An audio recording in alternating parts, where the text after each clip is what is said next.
one potato bus, coming at you from MogPod Gaming with our video for the top 5 Opus IV cards in the Final Fantasy TCG. But first, let me explain the crystal rating system that we use for all of our set reviews.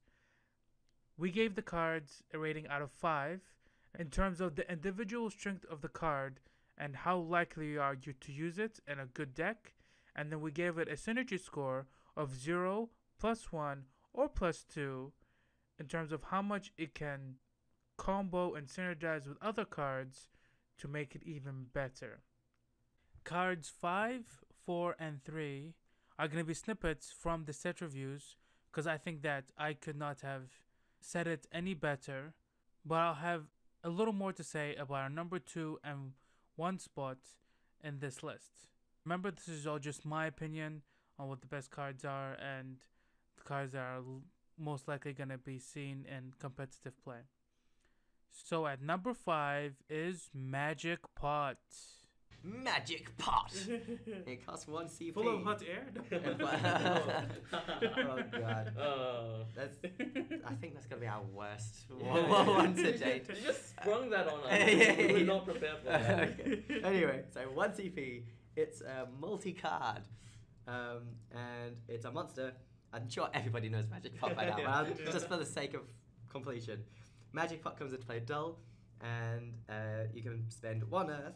That's just 1 Earth CP to undull it, put Magic Pot and 1 forward into the break zone, search for 1 forward with the same name as the forward put into the break zone, and play it onto the battlefield. Onto the field, sorry. You can only use this ability during your turn. So I think because we talked about this a lot on our podcast, is that let's just say it's a strong card. It has a lot of synergies. It's cheap, but also has some drawbacks. Yeah. Yeah. Like comes in dull, you gotta use it straight away. Yeah. But it's gonna be seen. It's gonna be used, and people are gonna use it to great effect. There as are well. going to be Magic Pot decks, and then decks that just run Magic Pot. That's as well. right. Yeah. On your turn, it can just save a forward. Yeah. Or that you reuse your ETBs. So I think that at the end we gave this card a 4+1. Yeah. Yeah. Did we? Yeah, we did. Okay. We were trying to give it 5+2. Because I don't we think it's couldn't quite justify an it. auto include in every deck that's running Earth. Yeah. It's not Almost is. It's Almost, so close. Yeah. Just because you might be running lots of unique names that don't particularly get value. Well, so do you want to do 4+2? I'd be okay with a 4+2 because I think it's a 6 when it's I mean, when it works, it's amazing. Okay, so 4+2. I think that's its better choice. Yeah. I agree with that. If you want to see more information, go check out our podcast. At number 4, it's Strago. Kevin, do you want to tell us about Yep, it? so Strago is a 3-cost, category 6 forward with an EX burst. When Strago enters the field, choose 1 forward or monster opponent controls. If you control a category 6 forward other than Strago, return it to its owner's hand. And he has an S on top of that, Grand Delta, S, 2 water and dull. Divide 12,000 damage equally among all the forwards opponent controls, and rounding up to the nearest 1,000. I think Strago is just completely insane. He is a Leviathan, which costs 3. So essentially you're getting a 6-cost forward for free. And if you're using Strago as a tempo tool, then it's a huge benefit that there is a body attached to that Leviathan, because then you get to capitalize on your bounce effect with a forward on board.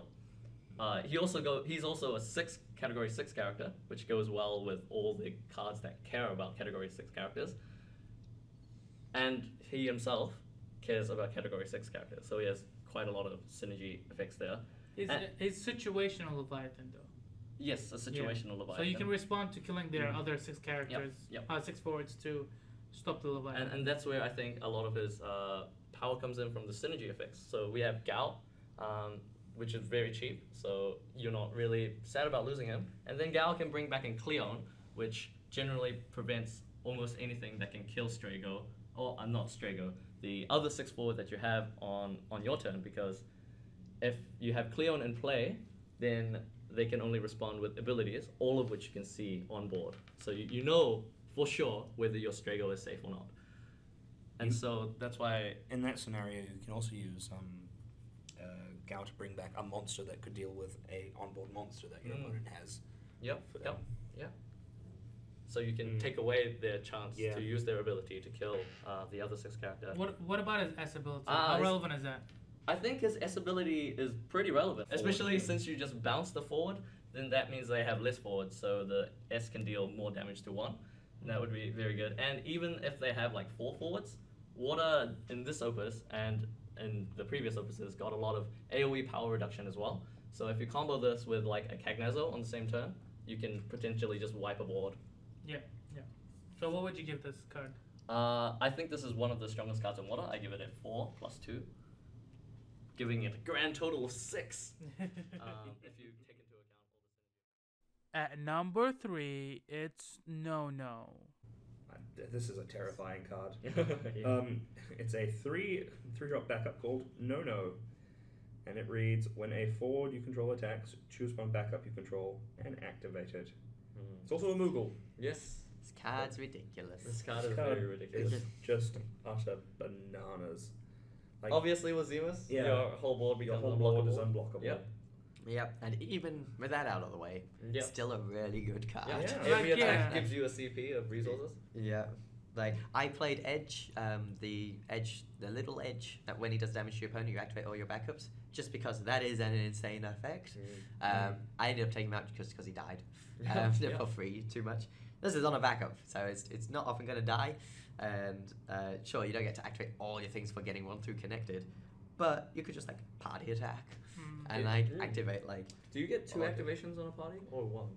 a forward you control There's attack 2 twice. forwards attacking. Yeah, it will see them Yeah. both attack. Yeah, it's Okay. 2 activation. Also, like with the chocobos we were just talking about, the Yeah. fat chocobo Yeah. buffing things. Like, Yeah. I mean, the thing is. Oh wait, yeah, the- that's amazing. Yeah, Oh my yeah. God. This is also good with Ah. things like Dancer. If you have the 3-cost Dancer, Yeah, you yeah, can yeah, make yeah. all your guys trade up by 2k essentially because you can Yeah. use this effect, attack with something, And activate it. There are already things like the 1-cost Varn. This is when he attacks, you activate 2 things. Yeah. Or activate one Or thing twice. Yeah. It's Yep. Yeah. Oh, So it's man. like, 5 I love plus how 1, we've got activate like. 2 other things as well. Yep. So we've got like with No, there's the Uber combo with Zemus Yeah. to like Yeah. just make your board unblockable, Yeah. and then that's like super amazing. Below No, that, bad. we've got just like all these things that have dull effects on your Yeah. backups. It's amazing with that. And then below that, we've got no special synergy with your backups or anything. It's still amazing. Yeah. Like, Yeah. like, it's still just giving you more resources. I'm Yeah. happy that it costs 3, so it's awkward to play and vulnerable to both of the Hecatomb, non-Sephiroth. yeah. Yeah. Hecaton, Backups and That's as well. Archer. I'm not sure if you guys noticed, but this is a design choice, so to say. All the best backups are 3 costs. Yeah. That's Yeah. not Because- true. Devout costs 4. Also, a very, very important design choice is that this is called a no-no. Oh yeah, Yeah. yeah, yeah. That's actually very, very important. And also a very important art choice is that the bubble on head looks like it's gonna kill him if it drops. Pom-pom, yeah. Yeah. No, but the thing I wanted to point out with this is that when you play this card on the field, you're gonna play your turns out a little differently.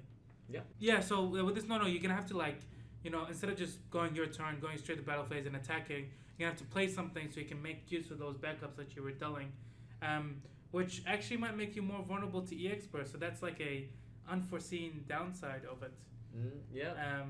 But the potential upside is very good. No, but I just want to point that out to Yeah, people yeah. that it's Yeah, it's gonna change how you're gonna play. the And game. imagine that situation I mentioned before when talking about Kamisena, when you play a bunch of things and Bards, and then Bard says haste, so you can attack twice, activate 2 Yeah, backups, yeah, and yeah. play even more things. Yeah, it's- it's so warm. Yeah, it's up for like there's so many combos. It's like MogPod that we can't think of them all right now. Yeah. So what's the score that we gave it? We gave it a 4 plus 2. It is the Yeah. 6 of wind. Yeah. Even though it's a very strong effect with no special synergies, it's just going to be resources, so Mhm. it's not going to be amazingly powerful. So that's Mhm. why it's a 4 for power. But once it's powerful, it's Very, very very powerful. It doesn't take much to make it Yeah, yeah. like bonkers. Yeah. It doesn't take much to get it to 5 or to 6. Yeah. Mm. I think it's just Zemus that makes it 6. Yeah, That comes yeah. out the opportunity cost of it being light of that card. And at number 2, it's Sabine. So Sabine is a 4-cost 8,000 power forward that when Sabine enters the field or attacks, choose 1 forward you control. It cannot be broken this turn. Pay 1 fire, 1 generic CP. Sabine gains 2000 power until the end of turn. You can only use this ability while Sabine is attacking. And also has an S ability, S, 2 fire CP, 2 generic CP, deal 8000 damage to all the forwards. You can only use this ability while Sabine is attacking. Sabine is just a strong attacker, and you would not want to block Sabine due to either him being unbreakable and he can buff himself. He can even make something else unbreakable and you can go both for the attack. He has great synergy with the backup Kefka forecast where it can give a forward 5000 power until the end of turn, but it breaks. With Sabine, if you choose a forward that'll be unbreakable and then you target Kefka with it, it's gonna survive. It's also really good to give Sabine haste with cards like Goblin or Belias, which essentially means that 2 of your forwards will be unbreakable for that turn, and with the added benefit for Sabine avoiding the Al-Cid combo, because one of the downfalls of Sabine is that he can't really protect himself on the opponent's turn. His job is also not irrelevant. He can buff Yang from Opus 2, and there's likely going to be more monk support in the future. The S ability can also be used to great effect, as you can attack with Sabine, save one of your forwards, then attack and buff himself by 2k, and he will not die from the S ability, but the opponent is more than likely to experience a board clear just because of that. We gave this card a 5+1 because it's just an overall great card with some synergy and more than likely going to be seeing a lot of play. Now, before we go to the number 1 spot, I want to talk about some honorable mentions. First, we got the Dragon, which is basically an Odin on a monster that can also target other monsters. It's very strong. You can pay half the cost up front and pay the rest later on as an Odin effect to kill a forward of 4 cost or less. Next up, we got Ghoul. Ghoul is just one of those really annoying monsters that doesn't turn into a forward, that doesn't break itself, but is constantly there and constantly a threat to dull your forwards. I imagine that it's going to be seeing a lot of play, and because of this Ghoul and because of MogPod, because of the Dragon and other monsters, there's going to be a need for removal, but not every element has removal. That is why I think the next card, the legendary Kefka, is going to be the meta-defining card of this set. Similar to the Al-Cid combo in Opus 2 and the Lena Knight combo in Opus 3, people are going to use Kefka in all sorts of different decks because it doesn't have to pay for Earth CP. You can just sack 3 forwards or monsters, and it's just a very versatile card. If they've got no monsters that you want to kill, you can just break their forwards. Monsters are new card type, and because of this new card type, and because there's good monsters, and because there's not a lot of removal, this Kefka is going to see a lot of play.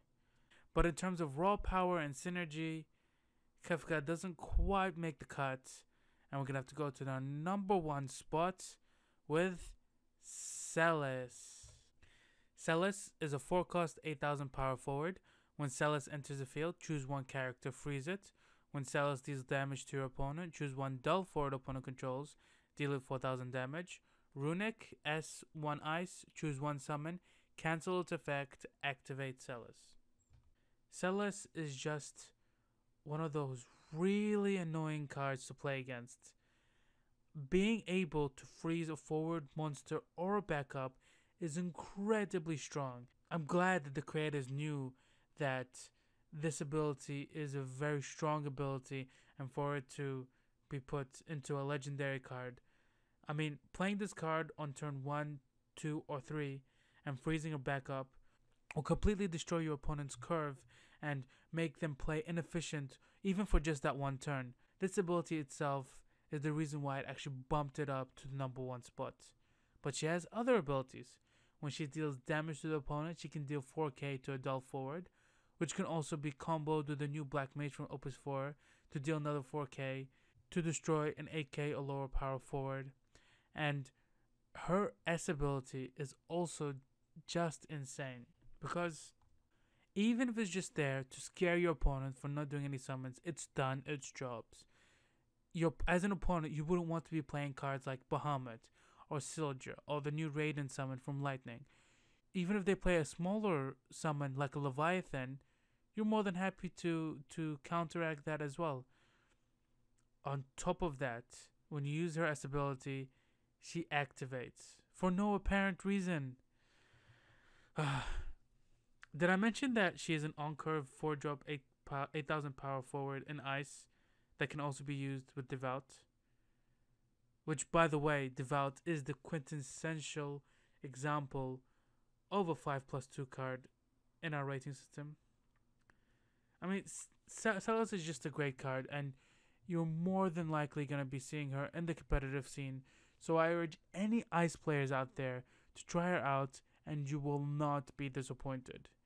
We gave this card a 5+1, but the overall best card in whole Opus 4 so far. Thanks for watching, guys. I really appreciate you guys watching this content. Subscribe for more Final Fantasy TCG content and our bi-weekly podcast. Comment below of your top 5 list, or tell me if I'm right or wrong for any of these cards. I know that some people won't agree with me on this list, but it's been really fun to make. Number 1 Potato Boss, out.